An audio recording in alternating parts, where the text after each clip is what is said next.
Hindi nila ako matatakot sa kulungan. Ako, ano yan Kumbaga, dyan ako nag-Islam, dyan ako nag-Muslim, dyan ako bumait. Hindi ako matatakot dyan.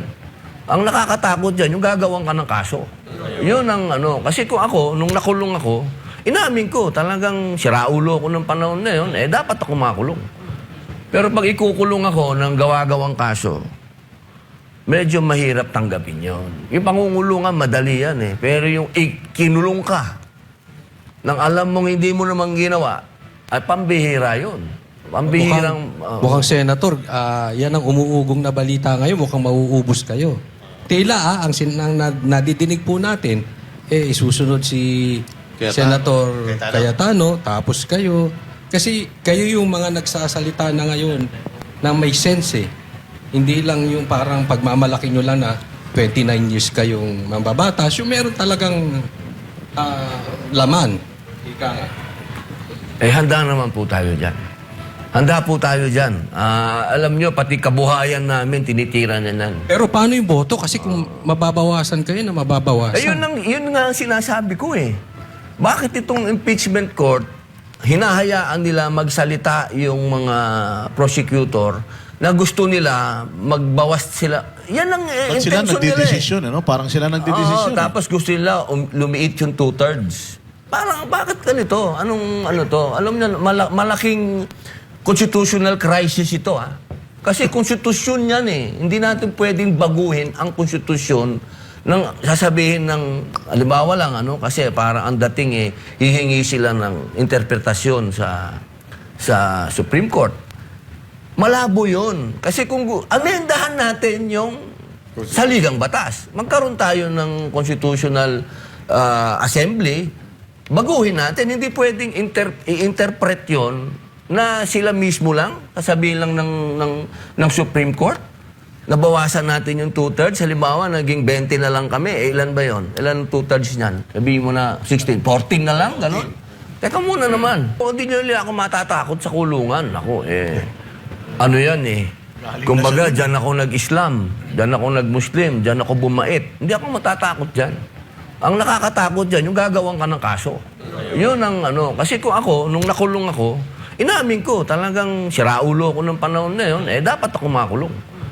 Pero pag ikukulong ako ng gawa-gawang kaso, medyo mahirap tanggapin yun. Yung pangungulungan, madali yan Pero yung ikinulong ka, nang alam mong hindi mo namang ginawa, ay pambihira yun. Pambihirang... Mukhang senator, yan ang umuugong na balita ngayon, mukhang mauubos kayo. Tila ang nadidinig po natin, isusunod si Senator Cayetano, tapos kayo. Kasi kayo yung mga nagsasalita na ngayon na may sense Hindi lang yung parang pagmamalaki nyo lang na 29 years kayong mambabatas, yung meron talagang laman. Ika nga. Handa naman po tayo dyan. Handa po tayo dyan.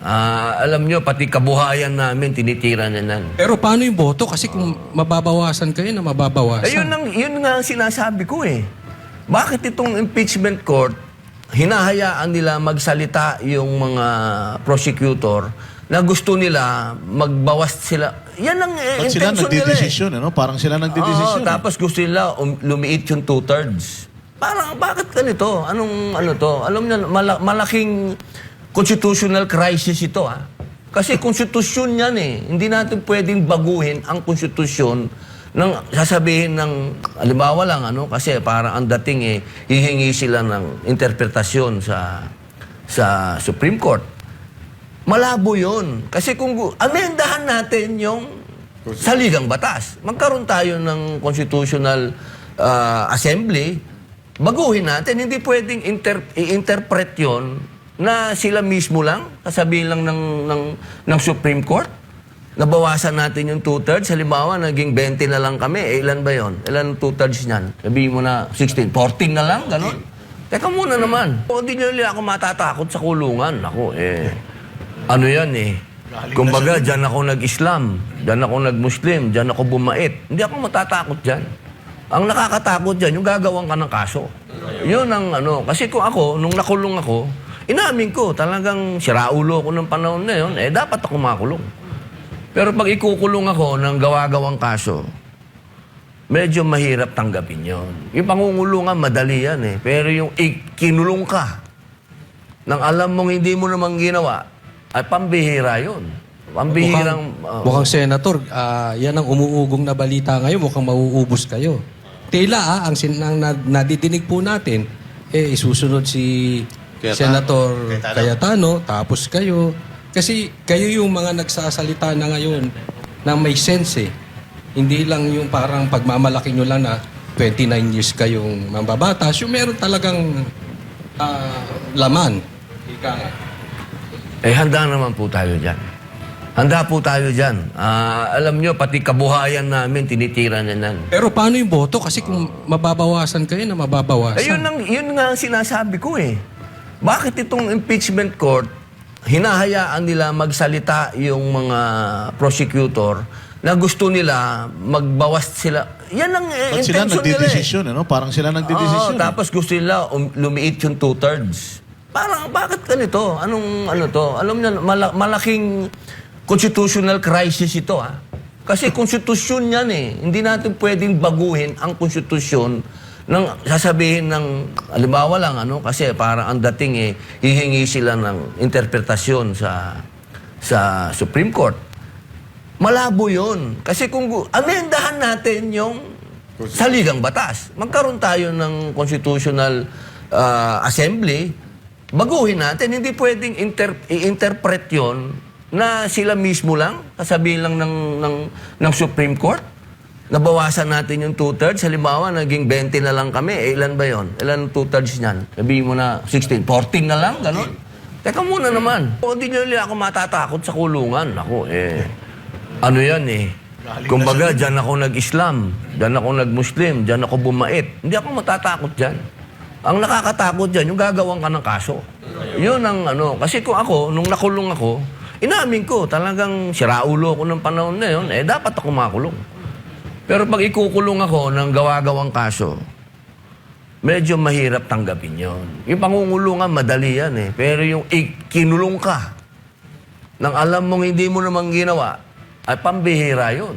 Pambihirang... Mukhang senator, yan ang umuugong na balita ngayon, mukhang mauubos kayo.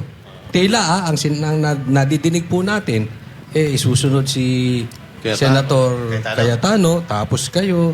Kasi kayo yung mga nagsasalita na ngayon na may sense eh.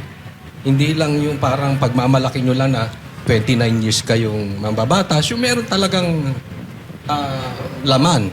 Ika nga. handa naman po tayo dyan. Handa po tayo dyan. Alam nyo, pati kabuhayan namin, tinitira na yan. Pero paano yung boto? Kasi kung mababawasan kayo na mababawasan. Yun nga ang sinasabi ko eh.